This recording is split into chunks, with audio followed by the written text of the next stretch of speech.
कुछ समय पहले की बात है। बुद्ध का एक शिष्य बहुत समय से भीतर ही भीतर जल रहा था। उसके चेहरे पर क्रोध नहीं था, पर आंखों में वह थकान थी जो लंबे समय तक दबे हुए आक्रोश से आती है। वह किसी से लड़ नहीं रहा था, ना समाज से ना लोगों से। वह लड़ रहा था जीवन से। उसके लिए संसार केवल दुखों का संग्रम था। जहाँ देखो वहाँ लालच, हिंसा, छल, स्वार्थ। जहाँ देखो वहाँ लोग मुस्कुराते हुए भी भीतर से खोखले। वह जब अन्य भिक्षुओं को देखता जो शांत बैठकर ध्यान करते, करुणा की बातें करते, तो उसे भीतर एक प्रश्न उठता, ये लोग किस संसार को देख रहे हैं और मैं किस संसार में जी रहा हूँ। वह बुद्ध के संग में आया था समाधान की खोज में, पर समाधान की जगह उसे और अधिक प्रश्न मिलते जा रहे थे। उस शिष्य का नाम था दुसत्य। उसका नाम का अर्थ भी अच्छा दिया गया था, पर उसे लगता था कि जीवन में उसे कुछ अच्छा नहीं मिला है।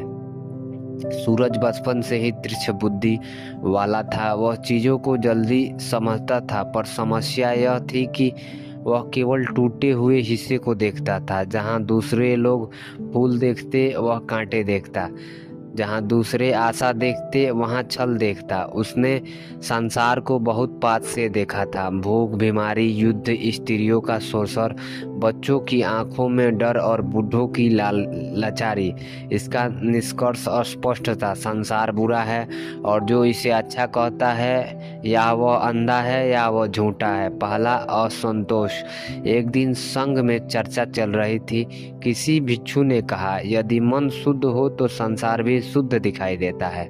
यह वाक्य सूरज के भीतर आग की तरह लगा। उसने पहली बार मौन तोड़ा। नहीं, उसने कहा, यह असत्य है। सभा में सन्नाटा छा गया। इतनी निर्भीकता से विरोध करना सामान्य नहीं था। उसने आगे कहा, संसार को मन से मत जोड़िए। संसार वस्तुगत है, वह वैसा ही है जैसा हम अपने मन में देखते हैं। वह क्रूर है, अन्यायी है और दुखों से भरा है। यदि मन शुद्ध करने से संसार शुद्ध हो जाता है तो बच्चे भूखे ना मरते। कुछ भिक्षु असहज हो गए। कुछ ने उसे कठोर कहा, पर बुद्ध चुपचाप बैठे रहे। उसने चुप्पी से सूरज की ओर बोलने का साहस दिया। और मैं पूछता हूँ, सूरज बोला, यदि संसार इतना ही करुणामय है तो यह इतना पीड़ादायक क्यों है। बुद्ध की दृष्टि। बुद्ध ने तुरंत उत्तर नहीं दिया। उन्होंने सूरज को देखा जैसे कोई चिकित्सा रोगी को देखता है, ना निंदा ना प्रशंसा, केवल अवलोकन। फिर उन्होंने शांत स्वर में कहा, तुम संसार को बुरा कहते हो, क्या तुमने यह देखा है कि यह विचार तुम्हारे भीतर कब जन्मा। सूरज चौंक गया। यह प्रश्न उसने अपेक्षित नहीं किया था। मैंने संसार को देखा है, उसने कहा, मैंने उसका अनुभव किया है। यह विचार किसी कल्पना से नहीं आया है। बुद्ध मुस्कुराए नहीं, उन्होंने केवल इतना कहा, ठीक है तो कल प्रातः मेरे साथ चलो। बस इतना ही। रात का द्वंद्व, थोड़ा घूमे उमेंगे। उस रात सूरज सो नहीं सका। उसके भीतर एक अजीब सा तनाव था।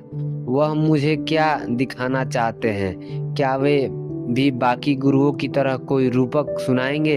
क्या वे भी कहेंगे सब माया है? उसके भीतर एक भय भी था, कहीं वह गलत तो नहीं, उसका क्रोध उसे अंधा तो नहीं कर रहा है। पर फिर भी भीतर से आवाज आई, नहीं, तूने जो देखा है वही सत्य है। प्रातः काल की यात्रा। भोर में बुद्ध और सूरज दोनों निकले।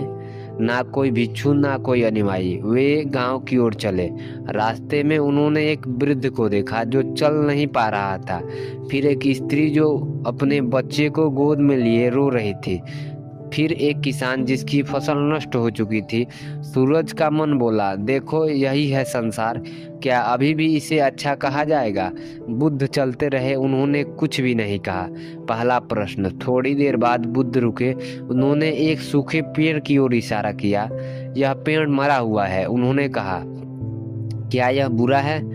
सूरज ने उत्तर दिया, यह ना अच्छा है ना बुरा, यह बस मरा हुआ है। बुद्ध ने पूछा, तो फिर दुख किसे कहते हैं? सूरज चुप हो गया।